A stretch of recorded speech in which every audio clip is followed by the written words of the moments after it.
السلام علیکم ورحمۃ اللہ وبرکاتہ۔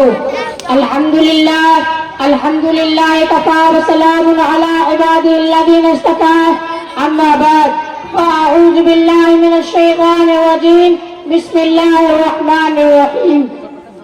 اقیموا الصلاۃ وآتوا الزکاۃ، صدق اللہ العلی العظیم۔ محترم بزرگوں اور بھائیوں اور اسٹیج پر رونق افروز اور بزرگان دین، السلام علیکم ورحمۃ اللہ وبرکاتہ۔ پہلے زمانے کے مسلمان جو بھی کام کرتے تھے ان میں دین اسلام کی پوری جھلک نظر آتی تھی، اور ان کے عمل کو دیکھ کر غیر مسلم بھائی بھی اسلام میں داخل ہو جاتے تھے۔ وہ ہر موقع پر اللہ کے حکموں پر عمل کرتے تھے۔ الہی کے حکموں میں ہی کامیابی ہے، حفاظت و سکون ہے، اس بات کا ان کو پکا یقین تھا۔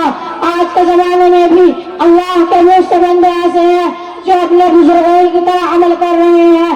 ابھی حال ہی میں پیونڈی شہر میں ایک مسلمان تاجر گزرے ہیں جن کے پاس سینکڑوں پاور لوم تھے اور کپڑے کی بنائی کا کام کرواتے تھے۔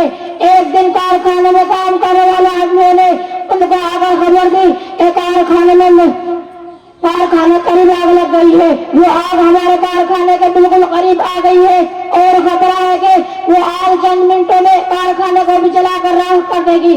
شیخ صاحب اطمینان سے بیٹھ رہے اور کہا فکر نہ کرو، آگ انشاءاللہ ہمارے کارخانے کو نہیں چھوئے گی۔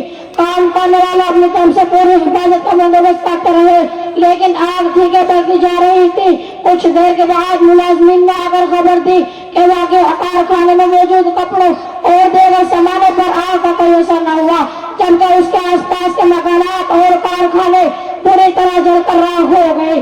شیخ صاحب نے اللہ کا شکر ادا کیا اور کہا کہ میں اپنے مال کی ہر سال زکوٰۃ نکال دیتا ہوں، زکوٰۃ نکالنے سے مال محفوظ ہو جاتا ہے، اس پر میرے پختہ یقین ہے، اس لیے آگ ہمارے کارخانے کو جلا نہ سکی۔ اس قسم کے بہت سے واقعات اکثر سننے میں آتے رہتے ہیں۔ اللہ کے جتنے بھی حکم ہیں سب ہماری بھلائی کے لیے ہی ہیں، اور انہی حکموں میں ایک حکم زکوٰۃ کا بھی ہے۔ زکوٰۃ ہر مسلمان کا فرض ہے جس کے پاس 7.5 تولے سونا یا 52 تولے چاندی ہو یا اس کے برابر مال ہو یا سامان تجارت، وہ سال بھر اس کا مالک بنا رہے۔ زکوٰۃ کے معنی ہے پاک کرنا، چنانچہ زکوٰۃ نکالنے سے آدمی کا مال پاک صاف ہو جاتا ہے، ورنہ وہ مال ناپاک رہتا ہے، اس مال میں برکت نہیں رہتی اور اس دولت کے برباد جانے کا خطرہ رہتا ہے۔ جو لوگ زکوٰۃ نہیں نکالتے جبکہ زکوٰۃ ان پر واجب ہو، ایسے لوگوں کے لیے قرآن و حدیث کی بڑی وعید ہے اور سخت عذاب کی دھمکی ہے۔ لیکن آج مسلمان کے دل میں دنیا کی محبت بس گئی ہے، وہ دولت کی محبت میں پھنسا ہوا ہے۔ بہت کم مالدار مسلمان ایسے ہیں جو صحیح طریقے سے زکوٰۃ نکالتے ہیں، بس یوں ہی اندازے سے تھوڑی بہت رقم مانگنے والے کو بانٹ دیتے ہیں۔ اگر صحیح معنوں میں زکوٰۃ نکالی جائے اور وصول کرنے اور تقسیم کرنے کا اجتماعی نظم ہو تو انشاءاللہ غریبی بے روزگاری دور ہو جائے گی اور کوئی لوگ محتاج نہیں رہے گا، سب لوگ خوشحال ہوں گے، آپس میں محبت ہوگی۔ حضور اکرم صلی اللہ علیہ وسلم اور صحابہ کرام کے مبارک زمانے میں زکوٰۃ کی ادائیگی پوری ہو رہی تھی، بلکہ بعض لوگ مقدار واجب سے بھی زیادہ زکوٰۃ خوش دلی کے ساتھ دینے کی کوشش کرتے تھے، چنانچہ اس زمانے میں سب مالدار ہو گئے تھے اور ایسے آدمی کا ملنا مشکل ہو گیا تھا جو زکوٰۃ کی رقم لے کے نکالتا ہو۔